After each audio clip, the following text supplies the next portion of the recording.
Tēnā koe. Tēnā koutou to everyone who was listening. No jazz intro today, because I just don't feel like it. But I'm going to start off. Last night I got out, got social, and met a guy who they at the CrossFit gym, and they call him Dirt, as in Joe Dirt, and Dirty when he was drinking cocktails last night. But basically, we got on to talking about our mullets, and he was just like, bro, I love the hair, and then we were just, I've never bonded over someone else who has a mullet, and his mullet is down to the mid of his back, like it's unreal. Basically, we're just talking about the joy that we bring with other people. So if you are listening to this, or if you have seen me in person and you've seen my mullet, I look in the mirror, like I've said before, and I just say, you look ridiculous, but it makes me smile. And if I can wake up every day, look at myself, have a smile, that's a win. So if I'm doing that for you as well, thank you very much for supporting me, and I'm also just glad that I'm able to provide some sort of support, even if it's not listening to my voice and getting worse because of listening to what I have to say. Basically, what I want to talk about today is time and how we conceptualize time. I'm going to tell another story, and these are all just off the cuff, okay? So I might miss out some details, just like my last solo episode. I might absolutely hash the te reo, like when I'm speaking. And that's fine. I can make hapa, but what I like is that I can push this button, put it out there, people can listen to it, hear that I'm making mistakes, and then maybe feel like you can give it a go. I go out there in front of a bunch of you, and I'm just putting these out there, and I could be making mistakes as I go, but that's, if it's going and I'm using it more and teaching more people, then that's kind of how you start a flame from a spark, as I was talking about in the last solo episode. But anyway, with this whole thing, I have been a lot more vocal over the past couple of months about, just embracing that side again, my Māori side, but also just putting it out there a little bit more. And I remember when I was a kid, and I think everyone's going to remember when you're a kid, and you're always wondering, why can't I do that now? Or why can't I just, when are we going to be there? All that sort of stuff. And then our parents would always just tell us, or whoever was your caregiver, would just say, there'll come a time, ātona wā, there'll be a time where it will be right for you, or there will come a time, in time, that will happen. And that's what I want to talk about today. And it's my understanding now of when, they would say that to me, and now it's all starting to make sense. So let's crank into it.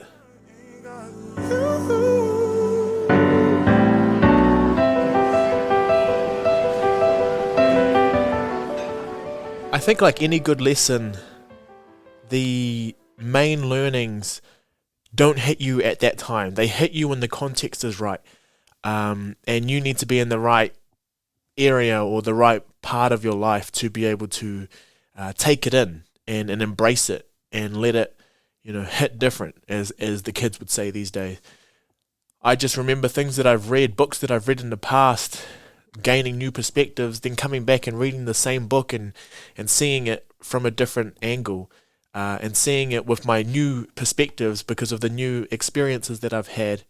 It's almost like you're looking at the same maunga, and you might have only seen it from one side your entire life, and then you see it from the other side and you realize maybe it's not the same shape, and then when you come back, I remember Stanley Pont actually, like all those episodes ago, was talking about getting as many pieces to the puzzle as you can get, so as many pieces of information or data that you can to get the most complex picture of the whatever it is that you are looking at. And when I think of when my mum or when my dad or when anyone would just say to me, ātona wā, if I'm asking, when can I do this or when can I do that, or, will there be a time? And that was just like, yeah, there will be a time. But never telling me when that time was going to be, because it was within me that needed to come out. I needed to be ready to take on whatever was going to come, or I could have been getting taught all of the things that I wanted to learn, but because I didn't have those doors open to be able to embrace those learnings, it wasn't there for me. And I think with my dreams that I've been having, and I'm not saying that I'm matakite, I'm not saying anything like that, I'm not saying I'm a special person to be able to receive these, but I think I've just, like I said in that letting go episode, is that I've dropped what I thought I needed to do to become successful. I've all the things that I thought were going to make me happy, and I've said this a bunch of times, weren't the things that are making me happy. I've gone out and my salary's increased. I've got a car. I'm playing for the top rugby team. My job is successful. We're publishing papers. I've got my PhD. Like all of these things that if you put me down on paper, you'd just be like, how is he not happy? And the happiness is actually, from just being me and being allowed to be me. And I did let a lot of that go. I did, turn a blind eye to a lot of that stuff, a lot of the stuff that makes me myself. And that's why I've enjoyed doing the podcast, because I can bring out a different side of me. But I did think I kind of compartmentalized and put this part of me aside. And that's my cultural side. And that's my, that's something that I've always known. I grew up with it. I've known all these stories. I've had a good grasp on the language and been in places where it's just full immersion. And then I just felt like I was in a place where I couldn't bring those parts of me out because of, I'm scared of being reprimanded, or scared of, making a mistake and then having a bad record, I guess, or a bad look for who I'm trying to represent. But now I'm just past that. And I guess in terms of the time has come. And this is what I'm trying to say to you. I'm not saying that, what am I trying to say? That's a good question. What I'm trying to say is things will feel right within you. And when we start to feel that, and you'll see all the posts on Instagram, but this is what I'm trying to say. They're trying to say, you don't need to be married, or you don't need to have a house, and you don't need to, those are all versions of success that you think you need to have by a specific age. That makes sense. But now that I've really kind of leaned into that side of myself, everything about it has to do with pre-colonial times. So what I'm trying to say now is that if we get so caught up in time, and what we see is this concept of time, and we keep thinking of it from a Western perspective, we're always going to be chasing the proverbial rabbit, I guess, if we're talking about dog racing. We're always going to be chasing that, and we're never going to quite get it, because we'll always get so close. But because it is so far out of congruence with what we know and what is part of us, we will never really get that true fulfillment. So what I'm trying to say here is that there will come a time where the things will just happen and feel like the right times to be happening. At this time, we really do. I've said time so many times, I can just hit. I just said it again. But right now, it's going to be impossible for now to totally fulfill that. But what we can do is be more aware of when things are more optimal to be happening. So I've always thought about this, we always talked about it in strength and conditioning, where there are optimal, there are things that are more optimal. That would be ideal, but not necessarily impossible if you cannot be living optimal. So for these people, it would be optimal to train, X amount of times. However, with everyone's daily schedules, and obviously people having the different, we still have the Western calendar, we still have the Western time frames in terms of work, it's not possible to live optimally. However, if we are aware of it, and we can try to optimize how we would go through the different times of the day, and being aware of those different things, and being aware of when you feel most productive, or when you feel most likely to be creative, or when you feel like this is your time to rest, if you are aware of those times, then you won't be as hard on yourself. And this is what I wanted to talk about now, is just that we have moved so far beyond what was meant for us, that we're trying to figure out now, we're trying to backtrack and remanufacture, things that have always been positive practice, but now we need to reconnect with that. And I think my visions and my dreams have been telling me that this is what I actually need to do. And it's saving me. It's really, really saving me in terms of just my brain has been at peace. I've been so blanked out recently, people ask me these questions, and I can't think as deep anymore, and it's because I'm not overthinking. Things are just there, and I just do things because they feel like the right things to do. So what I wanted to do is just talk about, so time itself, when we think intergenerationally, or when we think about time, we're not thinking about the amount of time that we have left. We're not thinking about a time that something needs to be done.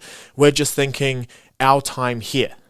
Right, so inga wā or more is that's talking about the past, which is, I think, in terms of my worldview, something that I've always tried to bring up, and more recently, just even just conceptualizing that and embracing that, and stop looking forward too much, because that was bringing on a lot of anxiety, because they got so caught up in not thinking in thinking about what's going to happen. But what I need to realize is that it's my reflections. It's why I come on every single week, to have a reflection on the week.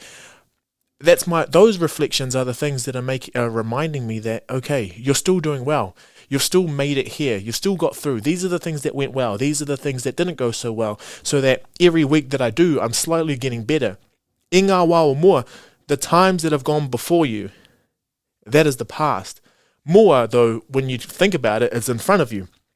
You'd just assume that meant future, but these are the things that went before you, and these are what's going to shape the future. So some people do say, I like to get all, metaphoric with it and just say it's because you have to look behind you to be able to guide where you're going. And I was walking on the beach this morning, so I went for like a 2-hour walk, just took my shoes off, went down to the beach and walked and the easiest way to see that is, you could be driving, looking in the rear view and just seeing all that you have gone past, right? So when we're looking in front of us, it looks like we're not making too much ground. But then when you look behind you, and it's really cool at the beach because you can see your footprints, you can see where you've been. And it reminds you that you've gone all that way to get to where you are at that point. When you're driving, it's the same thing. You're looking in the rear view and you're just like, okay, so I'm still not at my destination. However, I have covered this much ground, and you're able to see it.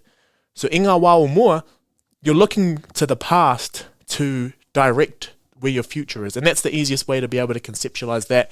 And I think if we start thinking more like that, incrementally, where we are going, we will show up. We will show up. But where you have been, if we don't critically reflect on all those different things, then we're always going to be in a state of chasing things rather than, being proud of the different moments that we've been able to get through. So time is a colonial concept, okay? If you are a colonizer, if you want to be a colonizer, absolutely. Like the watch, being able to say what the time is, the time is not a thing. Is it a thing? The time is not a thing. So it will happen when it happens, is what I'm trying to say here. Yes, time is a construct that has been socially created so that we can be dictated by time. And this is what I talked about in that busy one when I was talking about what we're all so busy. It's just because we're all dictated by the time. And I've started to see it now, how tikanga has changed, doing I'm not saying a whakatau is a bad thing, but, doing a whakatau instead of doing a pōwhiri, just different things like that. Things will change slightly because of the systems that we're working in, and we try to merge them together. And that's just kind of how it is now that we are living within these restrictions, I guess, of the time being 60 minutes per hour. But before all of that, and this is where I love using language and I love looking at it again, and everything was to do with the activity that you were going to do, and those activities were dictated by our taiao, or our environment. And I have been talking about this, Te Ariki has been talking about this, a lot of people who have come onto this podcast have talked about how we need to reconnect with our environment to make this all happen. So my pūrākau today will be Maui and the sun, and I'll give you my learnings from that. But before we do, I just want to talk about the day. So yearly, the first thing is that yearly we have this new celebration called Matariki, and I was thinking about this a little bit more. And if any of you are interested in learning more about Matariki, Rangi Mātāmua, or Dr. Rangi Mātāmua has an awesome book on this, but I think he's a scholar, he might be an astronomer, he might just be on his way to being a tohunga really, but he talks about Matariki and how it comes up, and how, because we are still running on this calendar that has 12 months and has so many days per year, we're celebrating Matariki at a time that is not even when Matariki is most prominent or showing, because we are dictated by this construct that makes up 365 or 366 days per year. Whereas if we were running on what the stars were doing, what the moons were doing, everything like that, then we would be celebrating with like 33 less days over a couple of years. So if we're not looking at moon to moon, and we're just going by 30 days, averaged per month, then we're actually not, we're not in tune with when things should be going. And now, with climate change, this is getting even more pertinent because we can see that we're getting into spring, like this is a prime example, and it's still snowing, right? It's meant to be spring. But I think what's happening is that we're just going through a cycle, plus climate change, actually, I don't know enough about this. I should really shut up. But what I'm trying to say is, because we get so caught up in what the weather is meant to be doing in particular months, because we have named those months as this season, and this season is meant to act this way, we get caught off guard because we think it's meant to be like that. Whereas if we were just in connection with our environment and we let our environment dictate our activities rather than trying to dictate the activities that are happening because of our environment, then we would be able to live harmoniously. And I honestly think that this is our environment just trolling us because they know that we aren't listening and we aren't living in harmony with one another, or that we are not aligned with our integrity, we are not aligned with our values and therefore have no integrity. But this is so that was just for that. So you can see that coastal peoples probably were dictated by the tide, and that's when they're allowed to do stuff. So I think if you're in a remote area where you do have to rely heavily on your environment to be able to do stuff, this is all like, you're just like, that's just a regular day for us. But for all of us urban dwelling people who have everything so easy, it's hard to remember that, because you don't have to go harvest your food at different times of the year. You just go to Pack and Save. You don't have to, see what flocks of birds or what flocks of different things are coming in at different times to be able to eat them, because you can just go to the supermarket, the butcher, to go grab all of that. But I think if you have that awareness of the environment, then you're able to kind of, see, then you're starting to understand that concept that everything will happen when it happens. And being okay with that, and not having to push forward for productivity when it's not the time to be able to do that. And you're able to give yourself that grace, because everyone has gone through this before. You have cycles, you have rhythms, and that's when things start to kick in. But anyway, this reminds me of when I am in the Cook Islands. I don't wear a watch.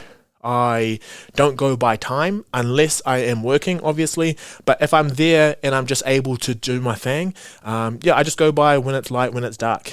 And it reminds me of my mum. Okay, so I don't talk about her often, and now obviously she's been my influence in terms of real fluent Māori speaker, or Cook Islands Māori speaker to first language, and it was pretty much most of the reo that I got in my life before I went to school was being around my mum and my aunties, and it just flies, coming out. But the way that she used to speak to me and the way that I used to say things to her and she would get mad reminds me that she is actually still of that old school thinking. So, in Māori we say morena, atamarie, but in the Cook Islands there's popongi. And my mum, when I would ask her or say stuff like that, so for example, popongi means morning. If you said popongi to my mum, she would be like, yeah, and? As in like, yes, it is the morning, so what? And she never greets people by the time of day, because what she believes is that's a very colonial concept of, yes, okay, you've described this as the morning, but actually we only greet each other. So she would always just say kia ora ana. She'd never say, popongi or pōmarie, as people know, like good morning, good night. It's always kia ora ana. If she's greeting someone, that's it, across the board. So I've taken that on. I'm not a person who says that. I just kia ora ana to everyone. And kia ora, and tēnā koe or tēnā korua, depending on who I'm talking to. And this, it goes down to, and this will come out in our pūrākau, how we actually describe the day. The day is not described by the times. It's actually to do with what the sun or what the moon is doing.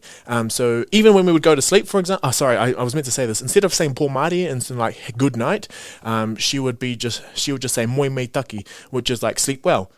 It was never to do with the time. It was always just to do with the activity. So kia ora ana, greeting to bed or something like that. Even though there's probably ngā mihi o te ata, which you could say a little bit more, but I think in terms of thinking or whakaaro around how that all sits, it's more just like we don't have times that things are meant to be done. The activity is just based on what the environment is doing. So I'll just break it down a little bit. Another thing that we're aware of, obviously when it rains, you don't do some things. But like if you have, for example, we have a mountain right in the middle of the island, and like that could even act as a sundial. So when the shadows are changing a little bit, so you have tide that can tell you what's happening with the day, but also with the sundial, if the sun is on the other side and the shadows are coming this way, then look, you already know that, oh, it must be getting later in the afternoon or something like that. So before we go on, I'll just give you a little bit of an idea on all of this. So we have Te Pō, which is the night, which I was talking about before. We have Te Awatea, Te Marama, Te Ata. So this is like the breakdown of the morning. Te Ata Hāpara, which is just before the sun rises. Te Ata Pō, which is the early morning, because it's like the morning of the dark, I guess. And then there's Te Ata Tū, which is when sun breaks, like, comes out. And then for like midday example, Te Tūmatanga I Te Rā. So that's when the sun, I think it's at its highest point. What is that called? It's called like the zenith? Zenith? I want to say zenith, possibly. But then we have Ahiahi, which is the afternoon, and then Ahiahi Pō, so getting into that darker time, then I Te Pō at the night. And then I think midnight like might be Weherua Pō. But what gets people like, because we've distinguished 12 a.m. as the next day, this is where like we've now this is the colonial concept of at this time it then changes the day, but really it's just to do, because if you were to look at it with daylight savings, for example, we have the same time every single day, but it's darker sometimes and then it's lighter at some times. So in Māori, you'd still just look at what's happening outside of you and you're just like, okay, it's Te Ata Hāpara, so it's still like pretty dark outside, so this is the early morning. And that would happen whether it's 5, 6 or 7. But as the lighter mornings start to come, then that would change. So like you would just be describing what's happening around you. You're letting the environment dictate your thoughts of what's happening in the day. That's what I'm trying to get to. This is why I have this whole chat here. This might be losing some people, but I promise you that it's something important. So we all know about the story of Maui and the sun. So basically what would happen is Maui, we were talking about, they're all doing their work. I think they were doing a umu or a hangi at the time. And as they were doing it all, they're getting it all ready. The sun would just go past. Tamanui te rā, just all the way across the top. Everyone's getting mad as fuck that they can't get as much as they're trying to get done in the day. So he just composes up a plan. He's like, look, we need to go teach that son of a gun a lesson. We need to go there and just have a stern talking to him. And this is the cool Maui, like I talked about last time. Maui in Moana is not my favorite, and it's half the reason I really did not enjoy that film, even though a lot of people love it. My sister loved it. I'm pretty sure Alana loves it, who's a really good friend and listener of the podcast. She's probably gutted from the last one, and we probably had a discussion about this right now. So, anyway, carry on. When we're talking about that, Maui was a cool guy, and I'll talk about this shortly. But anyway, so they conjure up a plan. They then go over to where he rises, which would be in the east, I guess, because first place to see the sun is Te Tai Rāwhiti. So out the east somewhere, they go all the way over there. It's like 12 days, 12 nights of getting over there, which I always found quite weird, because if Tamanui Te Rā was personified, they probably would have seen them walking over and being like, wow, they're getting closer and closer to my pit where I sleep. But anyway, they're all going over. As we were talking, you probably know that some people, weren't too keen on going over, and then they got there. So this is the freaking abridged version, where it's just like Lord of the Rings, where they need to get to Mordor, and then there's just a whole bunch of walking scenes, and then they're there. Bam! Right, so what they do, they get to the pit, he's sleeping there. And then they have the harakeke, and then they're throwing it all over at the 4 different corners where they're all sitting behind, right? So they're all hiding, and think of it as a pit. You have the 4 corners, and then they're throwing over the harakeke over to the side. So like they're long ass lashings of everything, so that when he comes up, it's almost working as a net. So when he comes up, he's going to be trapped in the net, and then they can pull it, it'll choke him. So if you think about the sun, and this is like as a person, so the big sun head, kind of like on Teletubbies, but then it actually has a body. So they do that at Te Hapara.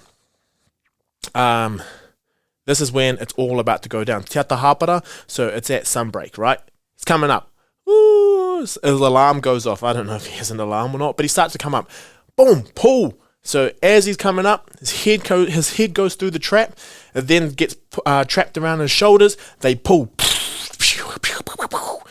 Anyway, he's getting up. He's getting all angry and stuff. And then Maui comes out with the jawbone, smacks him up the head, and it says, "Bro, we don't have enough time in the day because you be trying to just get back to watching Netflix real early. But we got stuff to do. We got stuff to do down here." So that's the very, very abridged version. But basically, Maui and the Sun was one of the first stories, besides the creation narratives, that I remember reading as a book when I was at school. So I probably took that in when I was about 3 or 4, actually reading it. And that, at the time, for me, was that Maui was awesome. So that's the first little thing that I took away from that. And that, my thoughts on that did not change. So with daylight savings and all that, I'm just like, I wonder if Maui told them that at certain times of the year, you're going to have to go slower, and other times of the year, you're going to have to go faster. Like, I never knew how that all worked, but that's every time I thought of daylight savings, like as a kid, I was just like, oh yeah, Maui's gone and reminded him, and all that sort of stuff. But I think as I got older, I realized newer things from this. So my first one was that it's actually sad because my first one, actually, this is not the sad one, is that Maui's extremely inventive and inquisitive, and if he needs something done, will push a boundary to go and get it. And I spoke about that in the last Pūrākau with Mahuika. The other thing that I took away from it is that this is almost the first instant where mankind or humankind started to dictate the way that the environment was working. And it was within us that we were changing the course of the environment. And that is why, as dangerous as it was, he almost risked all of the lives of the people who went to go slow the sun down.